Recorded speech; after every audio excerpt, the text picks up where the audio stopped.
Today we're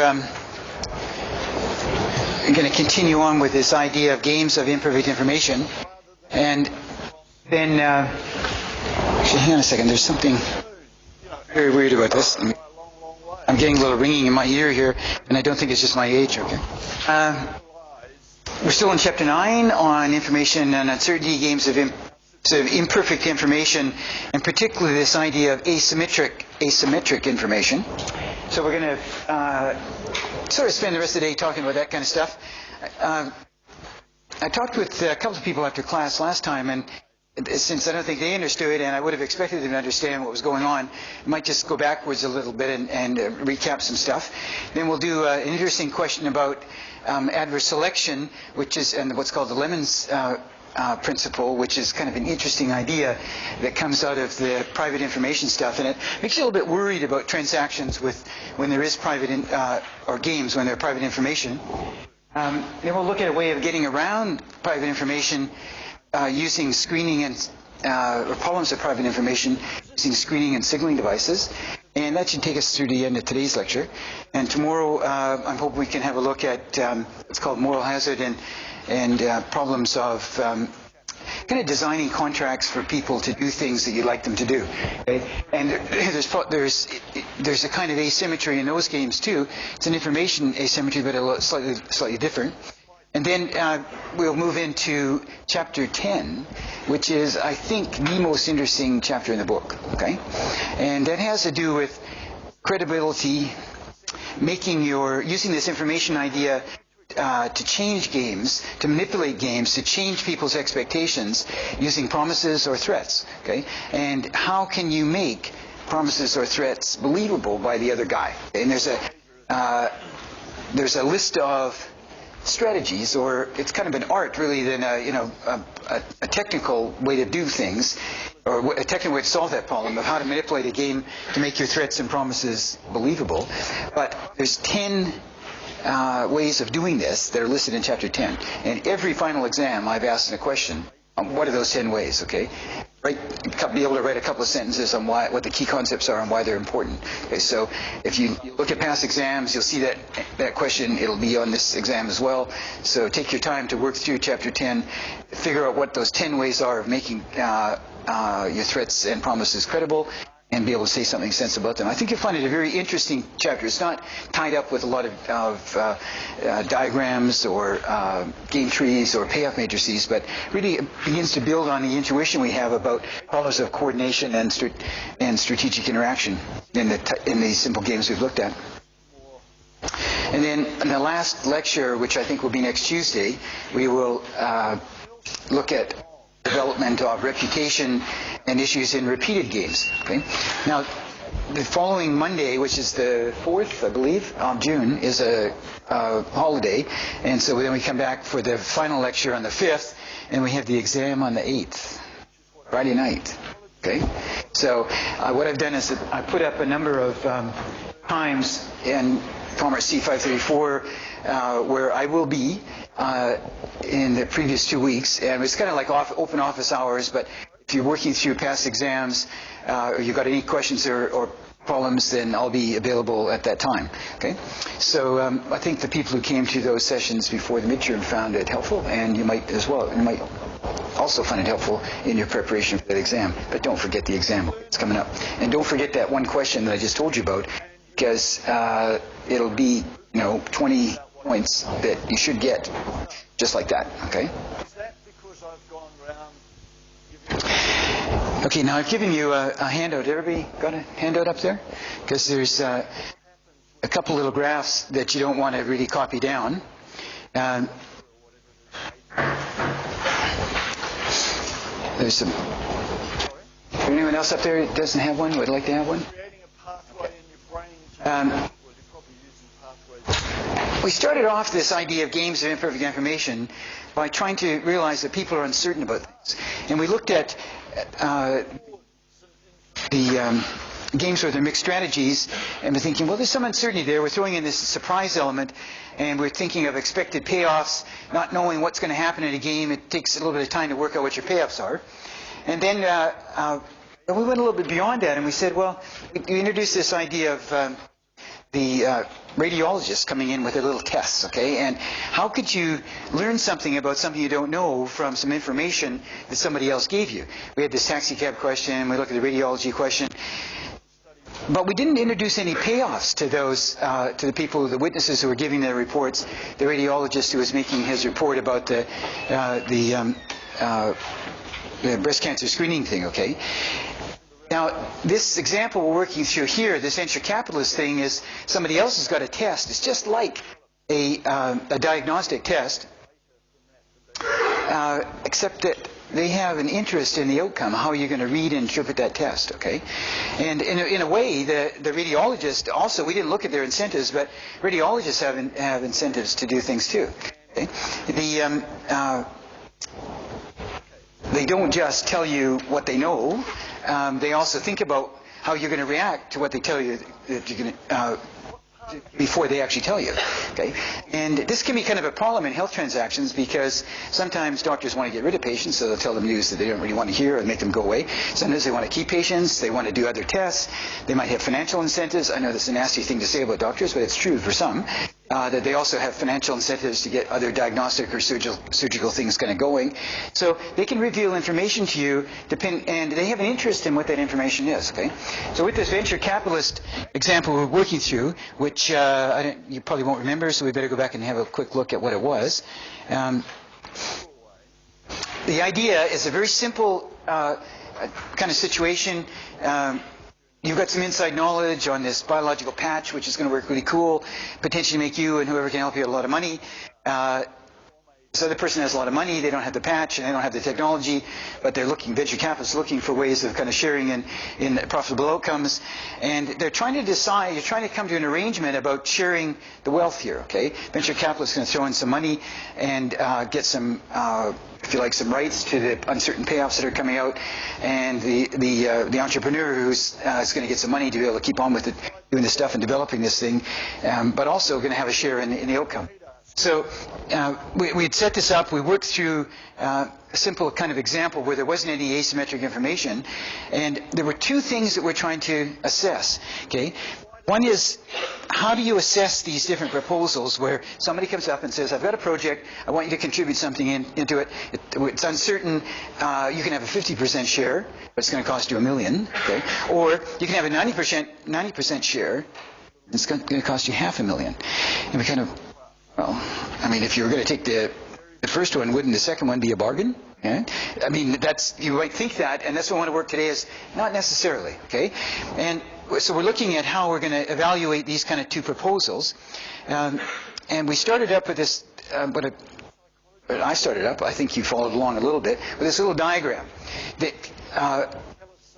we put up our truth table about the things that we didn't know, okay? So I put them in, the blue guy is the venture capitalist and the red person is the entrepreneur, okay? And the idea is that the entrepreneur, well, she has some information that the venture capitalist doesn't have. In particular, she knows the outcome of a test, okay, that she has done, whether this stuff's going to work or not.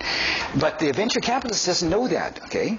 And so what we're doing is we're sitting back trying to think, what is the venture capitalist going to think about this? I know that you've done the test, but I don't know what the result is. And I do know lots of things about this testing technology.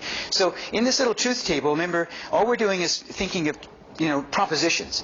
The technology works. Yes? Okay, that's a proposition. It could be true, it could be false. So we give it a 1 if it's true and a 0 if it's false. And what about this test result, which I can't see, which I know you've done? Is that a positive test result or is it a negative test result? I don't know. It could be true or it could be false. So I put up here 1, it's true, 0, it's false. 1, it's true, 0, it's false. And the 4 columns are the logical possibilities. It's like, I'm sitting there, I don't know what the result of the test is, I don't know what the technology is going to work, I think I'll take my money and, go to Tahiti rather than, now, there could be some good things here, right? I just don't know. There are 2 things I don't know. Whether the technology will work and what the result of the test is, okay? But how do I think about that? Well, we talked about the idea of representing your uncertainty, as prices you'd be willing to trade at, make little bets, okay? And that gets a little bit conceptually a little bit hard, so we use this idea of natural frequencies, which we sort of imagined, well, supposing we had lots of information on 100 such ventures, which we don't, but supposing we did, and we knew that whether the technology worked, and we knew whether what the test results are, and they fall into these four different categories. Okay, there's 25 of them where the technology works and the test comes up to say the technology works. There's none of them where the technology works and the test doesn't show up positive. So that's kind of saying, look at, if you're getting a positive test result, the technology will work, this test will pick it up. Okay? That's the first bit in the first columns. The second bit is sort of saying, look at, here's the two columns where the technology doesn't work, but sometimes we get this false positive, okay? Sometimes we get the signal that, or the test result says, no, it's a negative test, okay? But we get this false positive in there, and so out of these 75 kind of little counts of things that we imagine might have happened, it actually didn't, but we're just trying to organize our thinking about this. We think, well, okay, 25 out of 75 are these false positives, and 50 out of 75 are the true negatives. Okay, the test is working well, okay, to tell us that the technology doesn't work. So what we did over here is we calculated a few little probabilities. Now the idea of the probability is these are our uncertainties, our way of describing our uncertainties. And the first thing we're sort of saying is, will this technology work or not? I don't know. What's my probability? Well, the way we've sorted this out is if I had these natural frequencies representing my probability, I'd say, okay, out of the 100 imaginary things I've seen, 25 of them, and these are the prices I'm willing to trade at, 25 of them out of that 100 work, 75 don't. So there's a 1/4 chance that it works, okay? It's not zero, it's not big, but it's, could be good. Okay, risky, but could be good, okay? That's this probability of the technology working. Now I put it in gray here, in a different color than red or blue, because we're kind of assuming both players share this knowledge, okay? I mean, the entrepreneur doesn't know whether it's going to work or not. The venture capitalist doesn't know whether they're going to work or not, but they both reckon it's about a 25% chance, okay? But there's some other things that pop out of this, like, what about getting a positive test result? Well, out of these 100 times, we've got 25 and 25 is 50 that are showing up with positive test results, right? Now, some of these positive test results are coming when the technology doesn't work, and some of the positive test results are coming when the technology does work. So it's like, there's 25% in the positive test. It's like I get, I'm more likely to get a positive test than I actually get technology that works. Okay, that also talks about my uncertainty. But there's another way of thinking about it, which is using these conditional probabilities. The idea, when you're reading this, we're saying, okay, here's the probability. We're reading left to right. The technology works. And then this slash sign says, given that I got a positive test result. So I go back over here and I say, well, look, here's the situations out of the 100 where I got the positive test result.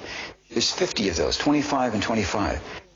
Half of them the technology works, half of them the technology doesn't work. So I put in a probability of 50. If I knew the test result, I'm the venture capitalist, I don't know the test result, but if I did know the test result, then I would come up with a 50% chance that this technology works. Right? The old probability that technology worked without knowing the test result is 0.25. It's only 1 in 4. But with the positive test result, it goes up to 50-50. Okay? Now that's important because I'm a venture capitalist and I'm thinking about what the entrepreneur is going to be thinking about. And the entrepreneur has the positive test result, which I don't know what it is, but I want to think about it. Okay? Because if they get a positive test result, they're going to be a bit more optimistic about this, right? The chance that technology work goes up from 25% to 50% if they got a positive test result. But what if they got a negative test result? If they get a negative test result, we're sitting here 0, 0. Those are the negative test results. Whenever they get it, there's 50 of those guys, and whenever they get a negative test result, it's always because the technology doesn't work. If the technology works over here, we never get the positive test result. We get 0 of these guys. Okay, so if I get a negative test result, they know the technology is worthless. I'm sitting there, venture capitalist. I'm thinking, who's this person? Did they get a positive test result? Because then they would know whether there's a 50-50 chance. But if they got a negative test result, they'd also know that it was worthless stuff. But they'd still sell it, maybe. Okay? So we want to think of the problem. We're the venture capitalists. We're trying to think of the problem from the entrepreneur's standpoint. I don't know what test result the entrepreneur got, but I do know that they have a test result. Could be the positive one, could be the negative one. If it's a positive one, they're going to be more optimistic. If it's a negative one, they're going to be more pessimistic. But hey, wait a second, they can be optimistic or pessimistic, but they still might sell me a load of stuff because they're going to get some money from me, okay? But I won't know it's a load of stuff, and they know that. That's why they're selling it to me, right? Okay. Pam, are you following that logic of that table, that truth table now, those probabilities? Because we were talking after, and looked like a little... Anybody else got any questions? Just how to interpret these numbers? So if on the exam I gave you this little truth table and I said, here's a Gigerenzer type truth table that represents the player's uncertainties. Sort of simple numbers like 25, things that are by 5s or 10s, so it's easy to kind of add and subtract them. Yeah.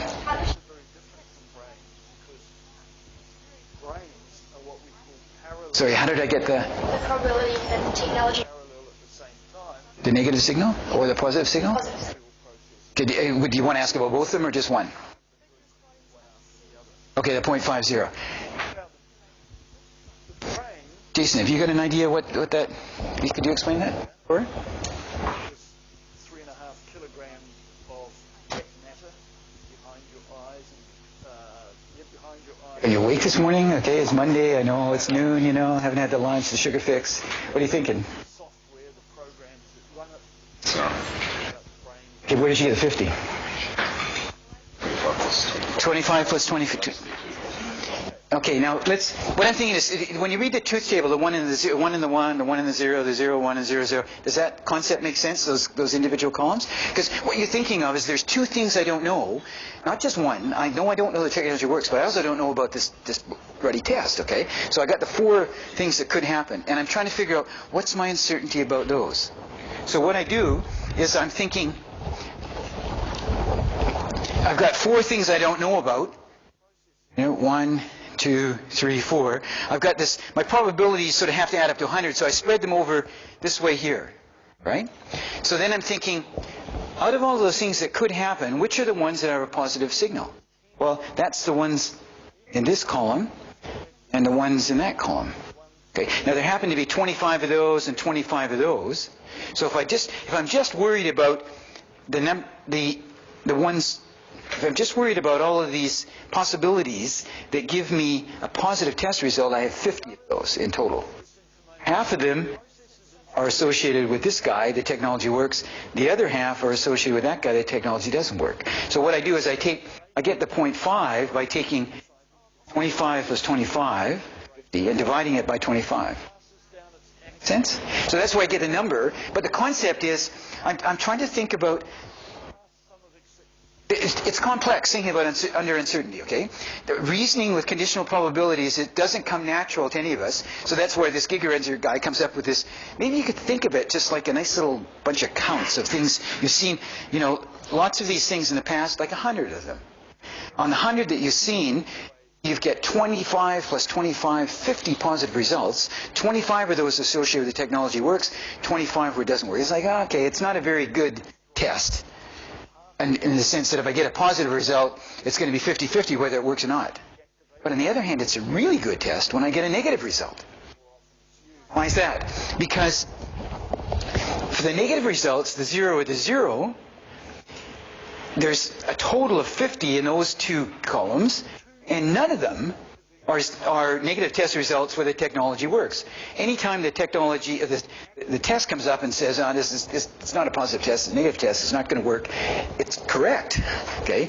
Because 50 out of those times where you get a positive negative test result, the 0, you're getting, the technology doesn't work. So this is, in some sense, the test isn't very good at picking up things that do work, but it's very good at picking up things that don't work.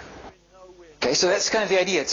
And again, the thing about this game is that both the venture capitalist and the entrepreneur know all about that, the testing technology.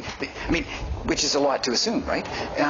Because the venture capitalists might not even be aware of what the testing technology is like. But in this thing they do, the only thing they don't know is what result did they get out of the test. Because once they knew that, if they know that result, they can go and then work through and figure out, aha, If it was a positive test result, I know that the odds are going up, this thing's going to work. And if it's a negative test result, the odds are going down, that's not going to work. In particular, here it goes up to 50-50, or if they got a negative result, this is worth nothing. Does that help a little bit? Okay. Reading the truth tables, the idea of the truth table is just a way to kind of represent the uncertainty. It's a theory idea. Most people, I mean, we're thinking of a kind of intelligent, rational people, and we're a little bit one cut above thinking, I don't know whether the sun's going to rise or not tomorrow. It's like there's two things we have to think about. The sun's going to rise or not, and my car's going to break down or not. It's like there's two things, and this is the way to think sensibly about two things. It's just a way of, okay, I don't know how to represent what I don't know, but I can sort of write it down in these little truth tables. And frankly, you might not even know all of the details about this, but you're just getting started. You're sort of thinking, okay, small chance the thing works, rest of a chance it doesn't, and then I break it up into this. If it does work, the test will pick it up, and if it doesn't work, it gives these false positives. Okay. I thought he just said something different before. What I said before. Let me say it again to make I get it right. If the technology works, the test will pick it up. It'll get a positive result. If the technology doesn't work, then you've got this 1/3, 2/3 chance that it's going to give you the false positive. Okay? You notice the way I said, if the technology works, the test result will be such and such. What we were just looking at was, if the test result is such and such, will the technology work? Okay, that's why it's called inverse probability. You're sort of thinking, okay, there's lots of complexities here. You just got to think, I could twist it around either way. Which is the relevant way? Well, let's have a look. Okay. Anyone else? Before we go ahead in this, just think you're okay with reading a truth table? Okay, let's go ahead. The other idea is you may have some knowledge from previous experience. So maybe something. What do we got here? Don't want those. I just talked about those. I don't need those. We just want to remember here that the kind of in the PDIP structure of the game, when we're trying to think out what kind of game is this? What do people know? What do they not know? This is what we say they know. The venture capitalist knows all about the testing technology and how it relates to whether the actual patch technology is going to work or not. They just don't know the result of the test. Okay, and then we ask this really important question, which is, what don't you know? Well, I don't know whether she got the positive test or not. And then, well, what would she do if she did get a positive test? What would she do if she got a negative test? Okay, what if? I'm trying to think. It's just like, remember we had the simple 2x2 games. I'm going to draw a game tree in a minute, okay, which you're not going to really want to do, but it's kind of, we won't put all the details into it. But it's just like that 2x2 game. We're sitting back at the beginning, we're trying to think, what is the other player going to do with the information they get? Okay, so we're trying to look forward and reason back as the blue player. Okay. Would she sell me, if she got a positive test result, would she sell me a share for 50% share for $1? Would she sell me a 90% share for $1, $1 million, because we're working in millions of units here, for 500,000, okay? And what about if she got a negative test, would she sell? So that's what I want to look at here. Supposing she got a negative, this is what I've given you on your handout. I'm just doing this what-if thinking in my head. And the idea is I'm trying to think through whether I should invest this, how I should respond to these two different offers. And so what I do is I think, if she got a negative test result, okay, so the test result is negative, the actual project is worth nothing, okay? It's not going to work. The probability is 100% on 0 rather than 10. So the expected money value, which I put over this is the label for it, is 0. So a 50% share of 0 is 0. Okay, so again, if she gives me half a share, it's not worth anything. If I get a 90% share of something that's not going to work, it's not worth anything. Okay, so if she got a negative test result, would she sell me something that's not worth anything? Well, of course. If I'm willing to pay her any money for something that's worthless, then of course she would sell it to me, okay? We haven't got any scruples here. She's just an entrepreneur, a biologist, working for a living. Somebody wants to come along and give you $500,000 to keep working on something that doesn't work. Who am I to argue? Okay? I mean, you know what, the idea is that you have this private information. You've got the negative test result. I mean, it could be like there's a 1 in a million chance it will work, something will happen here, it's really small, but we're trying to capture this sort of stylized view that this thing is worthless, but she still might sell it to me. Okay? And that's the thing is, we say, if you got a worthless test result, I would expect, whether it's 1 million, whether it's 500,000, you'd take anything. Okay? So that's one side of the question. Let's look at the other side. What will happen if she got a positive test result? Okay, so we're sitting up here. We're looking if she gets a positive test result. So let's look at the whole project now is either we're 10 or 0, but now the probabilities have gone up to 0.5. They're not down here at 0.25 where they are. The project is looking better now with this positive test result. The guys have drugged, they put out the little cranes, they put it into the bottom of the ocean, and whoa, we've got some information here, which, I mean, if they would tell you what it was, that this thing's going to be very worthwhile. Okay? And so now it's 50-50 on 10 and 0, so the expected money value is 5 million. Okay? Half of 10, half of 0 is 5. So a 50% share of that, well, what's that worth? Well, I'm either going to get 5 or 0, or halfway in between, which is 2.5. Okay? What about a 90% share? Well, I'm either going to get 9 million or 0. Half of that is 4.5. Okay? And so when you're looking at these expected money values, if you take these nice little proportional shares, you can just sort of take the proportion of the expected money value. Okay? So now you're sitting here, you're asking, supposing she got a positive test result. So would she offer me a 50% share if she got a positive test result? And I'm thinking, well, 50% share is worth 2.5 million. She's offering it to me for $1 million. Why would she do that? Why doesn't she ask for more? So again, I'm kind of, game theorist guy, and I'm thinking, well, maybe she's risk averse. It's like, she's still sitting there. She's either going to get $500,000 or 0. Expected value is halfway made, 2.5 million, but it's still risky. It's going to be 0.5. Maybe if she could sell it for $1 million, maybe. Okay. So I would think, depending if she's risk averse, that's a reasonable thing to do.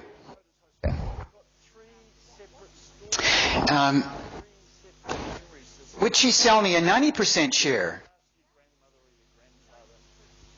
if she got the positive test result? And I'm thinking, 90% share, eh? She's giving up a 50-50 chance at 9 million or 0. That's worth 4.5 million, okay? And she'd have to be pretty risk averse to want to do that for $500,000, right? I mean, that's just my logic and my thinking. I'm sort of thinking, why is she doing this? Well, if she got and I don't know why she's doing it, but I'm saying if she got the positive test result, would she give up a 50-50, 9 million and 0 for 500,000? I mean, I'd be tempted. Would you take 500,000 in the hand rather than a lotto ticket? It's like, okay, lotto, 9 million. 0, you're going to toss a coin. Or 500,000 in the hand. Well, for me, I'm taking 500,000 in the hand. Okay, it's like, I realize the expected value is 4.5 million, but I also realize I could get 0 when I could have had 500,000. Okay, I don't really want to be in that position. So I'm pretty risk averse, okay, but I'm also, I don't know, it's a tough thing, okay? But I would say it would take still a fair bit of degree of risk aversion to do that, and I don't think she's that risk averse. Okay, so I'm trying to figure out what are her payoffs in this. And I figured out there's a range of risk aversion where I think it's reasonable for her unless she's really super risk averse, which I don't think she is, then if she offers me a 90% chance at 500,000, I'm thinking she got the negative test result. Okay? So what I'm trying to do is I'm sitting here, I don't know what her test result is, but I do know she's offering me something for sale. So I think if she had a positive test result, she wouldn't offer it to me a 90% share for 4,500. She'd hold out for more. Okay? So if she does offer me 90% share at 4,500, it must mean that she doesn't have a positive test result. She must have a negative test result. And therefore the thing's worthless, therefore I shouldn't take it. But if she offered me a 50% share at 5 million, and that's pretty consistent. That's a 5 million or 0 for $1 million. Then that's that's not unreasonable, okay? And then I would think, okay, I still don't know whether she got a positive test result or not, but I think it's a reasonable thing to do. With me there? That's the kind of logic that comes through with asymmetric information. It's more difficult to do the rollback reasoning because you don't know what the information is. So you have to do this what if, well, what if she had that? Is that a reasonable thing to do? What if she had this? Is that a reasonable thing to do? Okay? Now, remember the very early entry deterrence games, those little 2x2 games, it was kind of easy to look forward and we just kind of read off the numbers. Here you got to think a little bit harder, but it's actually worthwhile to think. You think it from the venture capitalist point of view. It's just saying, is this an offer I can't refuse? 90, chance at 0.9 million for 500,000. It's probably worth nothing. I mean, I could be wrong. Now, so the way that you do this kind of reasoning is not by looking at statistics. Okay? What you're trying to do is you're looking at some statistics, like we got these natural frequencies about tests and things like that, but we also want to incorporate in the incentives of the other player. Okay? Will they offer me something for sale when they know it's crap? Well, when you get out of this course, you will start to believe this way, okay? You'll think this way. You won't trust anybody anymore because why are you offering me this for sale? Only lousy quality items ever get offered for sale. I just learned that in 223. I can't buy anything. Well, you can. You can do it, but recognize the problem, okay? Because there are ways of getting around it. You can inspect things, you get certification, all kinds of warranties and stuff like that. But if you don't have those, it is a problem. Now, let me just run through the idea of the game tree. We're not going to try and put all the payoffs and stuff at the end of the game tree, but the game tree is helpful to get a little bit of an understanding of the logic of the games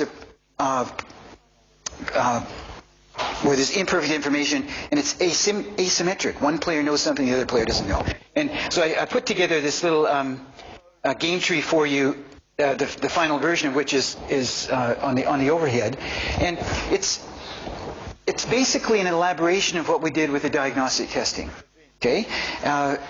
We have, the first player is going to be nature, and again, it's just a fictitious concept. I mean, I'm not trying to be, whatever it is, anthropomorphic or something, and think that there's, somebody out there choosing what this technology is going to work. I don't know what's going to happen, but I'm not choosing it, you're not choosing it, something else is selecting, or it's happening in some way, and it's either going to work or it's not going to work. So that's the first result.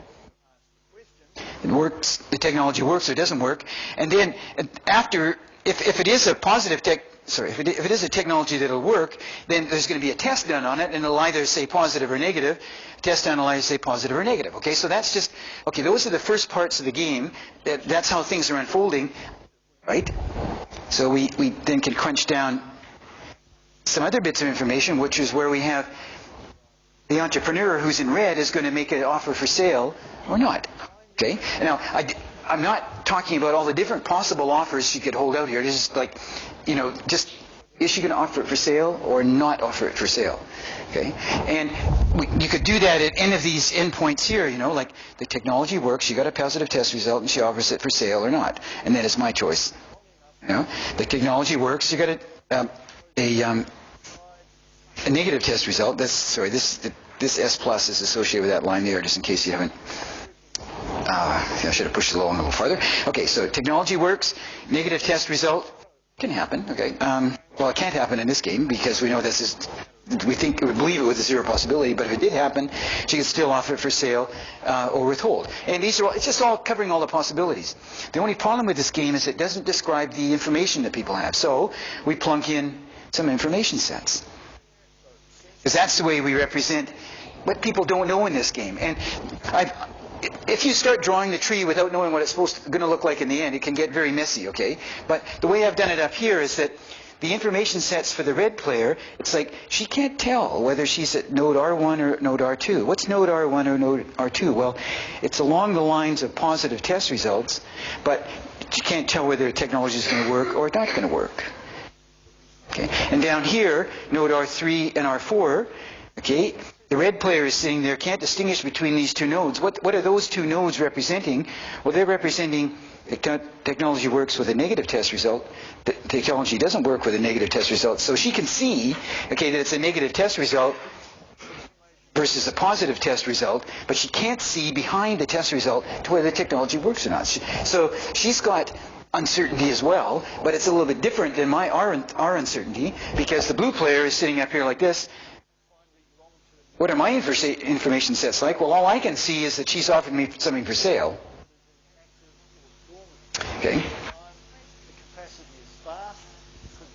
But the idea is to use the game tree and sort of think, okay, I can sort of get an idea of what's happening in this game. But as I move from left, as I'm trying to analyze the game, I'm trying to figure out from the blue player standpoint. I've got to go back and figure out what's she going to be doing? What's she going to be thinking? What's going to be the outcome of if she gets, what are her choices going to be if she gets a positive test result? So what I did is I put down over here, the bottom left, the seller's strategies. Now we use the strategy idea. Remember, strategy is a complete specification of all the things you do in the situations you find yourself in. So the red player finds herself in a situation, positive test result, test result. In each of those situations she can do something. So for example, she could always offer it for sale. She can offer it for sale or not. She can withhold and not offer it for sale, or never offer it for sale. Okay, but all feasible things here for entrepreneurs to do, I mean, if you got a really good thing, you might, whether it's a negative or positive test result, you might withhold it. Whether it's a negative or positive test result, you might offer it for sale. When it's a positive test result, you'll offer it for sale. When it's negative, you withhold it. Or you could do the reverse. It's like, when it's a negative test result, that's when I'm going to offer it for sale, and that's what or it's a positive test result, I'm going to withhold it. Now, I just put the little arrow behind isn't here because this is the one I'm worried about. Okay, I'm worried about this strategy where someone who has an item they know to be bad will offer for sale, and if they know the item to be good, they will withhold it for sale. And if I believe that, now notice the if I believe that strategy, then now,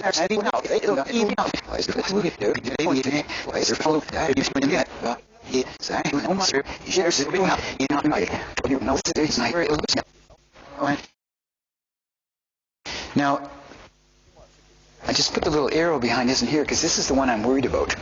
Okay, I'm worried about this strategy where someone who has an item they know to be bad will offer for sale, and if they know the item to be good, they will withhold it for sale. And if I believe that, now notice the if I believe that strategy, then I'll turn around and I'll say, you offer it for me to sale. My inference is this is a worthless item. So, in order to get the inference for the if you like, the knowledge or uncertainty, representation of uncertainty for the blue player, we have to be making some assumptions or thoughts about what the strategies are of the red player, which is just what we did in Nash equilibria, right? We're saying it had Nash equilibria, specifications, strategies, blah, blah, blah, blah, blah. But what it really was my thinking about what you're going to be thinking about, when you're thinking about what I'm thinking about, and they all kind of work together. I mean, each of us, we're doing things ourselves, but we're also expecting, and the other component of the Nash equilibrium strategy is what other people will do. The same kind of idea here. We want to, for the blue player to make a sensible choice, they've got to be thinking about the strategies the red player will be undertaking. The red player here, if I believe the red player is adopting a strategy where they will withhold a good item and sell a bad item, then I will take an inference that says, you offer me something for sale. If I do see that, that must be a bad item. Okay? And once I do that, then I conclude that if it's a bad item, it's worthless to me, and so I wouldn't accept the 90% share at $500,000. Okay? On the other hand, supposing I think this strategy, and I would think this about the 50% strategy, okay? The sale of a 50% share at $1 million, because I would think, okay, it's pretty reasonable for someone with a positive test result to offer for sale, but it's not so reasonable for them to offer, and it's also reasonable for them to offer it for sale if it's worthless. So basically, the fact that they offer it for sale, I really can't tell whether or not it's worthless. Okay, I don't make any backwards inference. I'm just stuck with the technology might work, it might not work, 25% chance. Okay? Let me run that through again. A different offer, a 50% share at $1 million.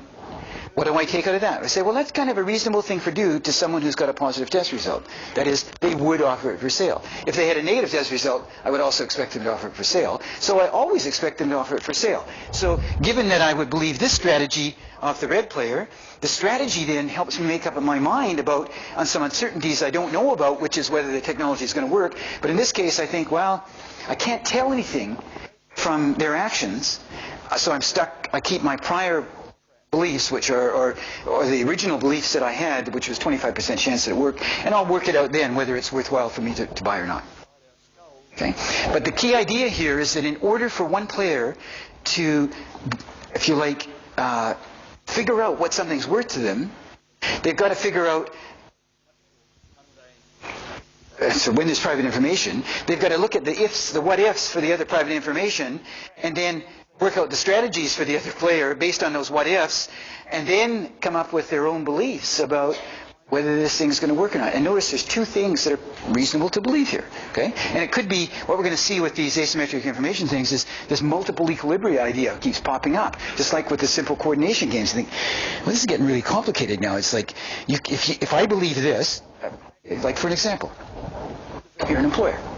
And, one of the young women comes out of the, you get your degree, you got a law degree, you got a commerce degree, and you come sitting across the desk and they'd say, you want a job? And I'm thinking, or I want a job. And I'm sitting there, I'm the employer, and I'm thinking, yeah, well, you look good on the transcript, you've got the skills and stuff like that. But how do I know that you're not going to just kind of get married and get pregnant and leave in about a year? Now, don't call me a chauvinist yet. Because I don't agree with this, but I'm thinking from the employer's standpoint. How do I know? You might know, but I don't know. Okay? It's a bit of private information. And what happens, what can easily happen, actually, it turns out that doesn't really hold up in the statistics, but I'm just an employer. I don't go and look at all these statistics. This is my belief. I'm stuck in my belief. Young woman, attractive, comes in for a job, lots of qualifications, she's going to leave in a year. That's my belief. And so probably young women who know that, they don't even come to apply for my jobs anymore, so it confirms my belief, right? You're stuck. So what I'm trying to get across, this private information thing can be really sort of twisted in a way because you can get stuck. Because the equilibria ideas depend on what your beliefs are about the strategies of the other players. And then when they know that you have these beliefs, they might change their behavior as well. Okay? And then you're just stuck in this self-perpetuating equilibrium of, talented young people who would love to get, I want a job, I'm not just going to get pregnant and leave. I'm going to be here for 10 years and I'm a good employee. How do you signal that as a young woman? How do you? So that's what we want to look at next is signaling and screening. It's like the private information, when it happens, could be a real bummer. Okay? Now, if you're in hold of that private information, you might like to create a signal which says, look, I know that there are some people that are like this, but I'm not like that. Okay?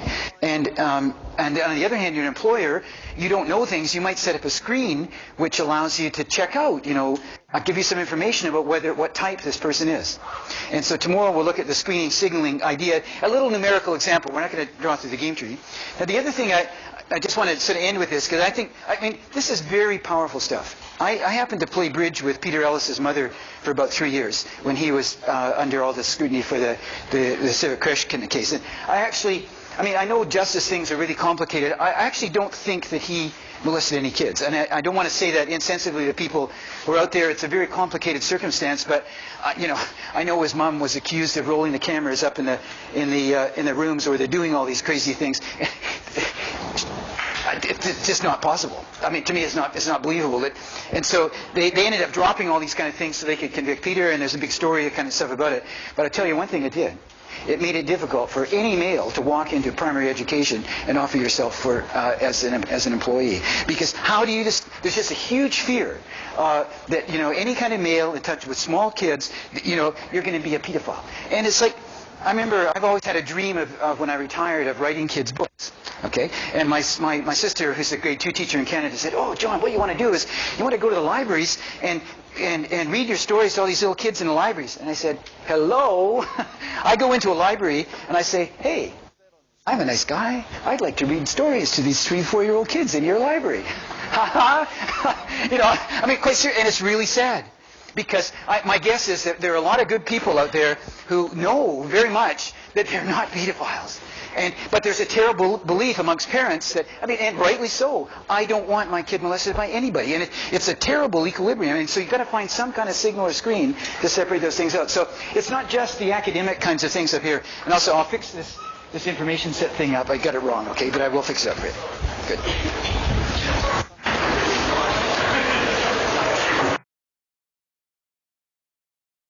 A few things from yesterday. We're basically trying to figure out what the venture capitalist, the blue player, should believe.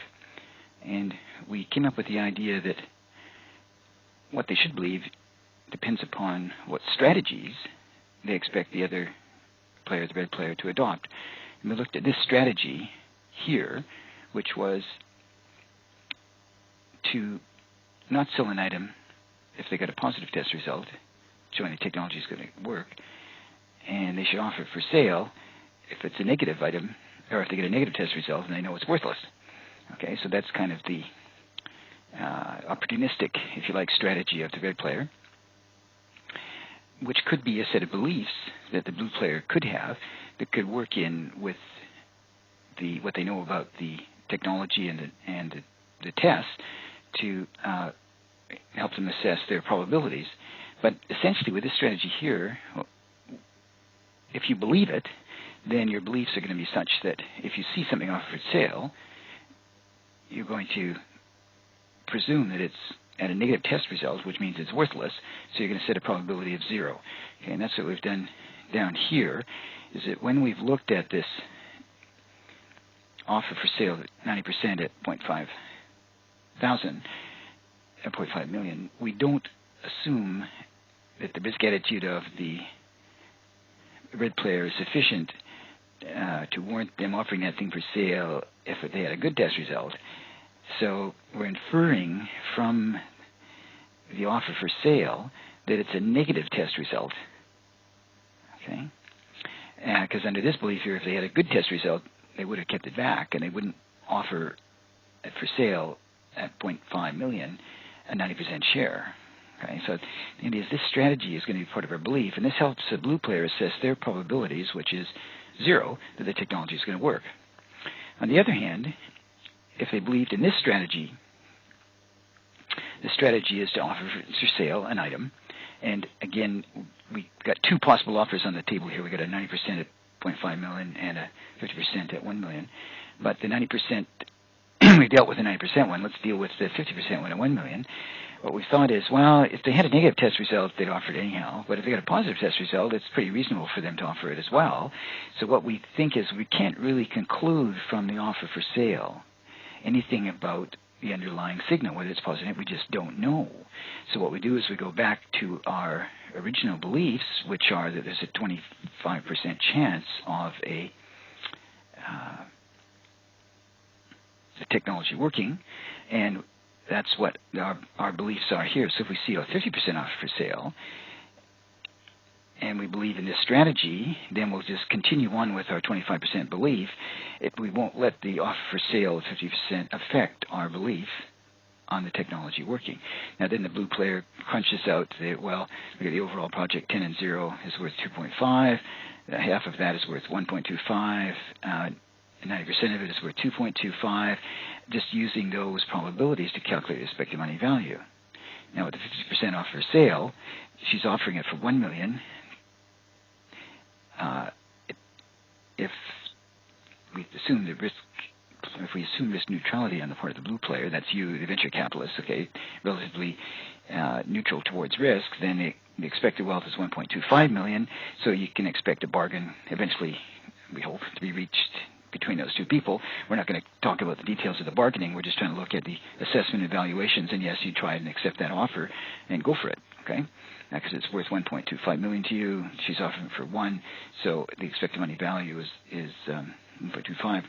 Great. Looks like an attractive proposition, given that you hold these beliefs, and these beliefs come from your assumption that the other player is playing these strategies here, what they would do if they got a positive test, what they would do if they got a negative test. And so here's two possible strategies, and those, the general idea is the strategies, what the other player can possibly do in the situations they find themselves, work to help you figure out what your beliefs are, which will help you figure out how to assess these uncertain prospects in games of incomplete information. Okay, this is what the game tree for the venture capitalist game should look like. Remember, I had a slightly different diagram up in today's lecture. This one here, which was incorrect. Now, we want to see why it's incorrect. So let's start off with the things that are correct. We've got nature's move, technology works, doesn't work. The signal is positive or negative, signal is positive or negative. So the black lines are the 4 logically possible outcomes of nature's choices. The red player gets to see the signal aspect, but not the underlying thing about the technology working. So we have 2 information sets for the red player, this one and this one. And the information set here loops together the nodes that the red player can't distinguish at the time they make their choice. So notice this node here is associated with a positive signal. That's associated with the positive signal. But each of those nodes differs by whether the technology doesn't work or whether it works. So the fact that we loop them together says that the red player can't tell when it has a positive signal whether the technology works or not. Ditto, when it receives a negative signal, which is down in these 2 nodes, it can't tell whether the technology works or whether it doesn't work. So that's the information sets for the red player, but just noticing there's 2 of them. Okay, the red player can distinguish that one from that one. That is, they can tell whether they got a positive signal or a negative signal, and the blue player knows this. Okay, so the blue player knows that they have this private information. If we put a big loop up around the 4 red nodes, an information set there, then we would be in a situation where the red player couldn't tell or hasn't discovered yet what the signal is, okay, as well as not knowing whether the technology is going to work or not. Now, why is this one an incorrect characterization of the information for the blue player? Well, compare this information set and that information set. Those 2 information sets are associated with red player choosing to offer for sale, red player choosing to offer for sale, and we're saying the blue player can distinguish these 2 from those 2. But what's the difference between those 2? Well, these 2 here are associated with a negative test result, S negative. These 2 here are noted distinguished by a positive test result. And the blue player here is assumed to be able to see that, but the whole description of the game was that the blue player can't see either whether the technology works or the result of the test. Okay, but the way I've written these down here, it's implicitly assuming or presuming that the blue player can see the test as well as the red player. Okay, let's fix that up. Here are the 2 information sets we want to have. Now, why do we group the nodes this way? Well, look at this node here, B1, B2, B5, and B6. They're all associated with a red offer for sale. The other nodes are associated with a red withholding for sale, right? So the thing that distinguishes these 2 collections is whether the red player is going to withhold or offer for sale, and that the blue player can see.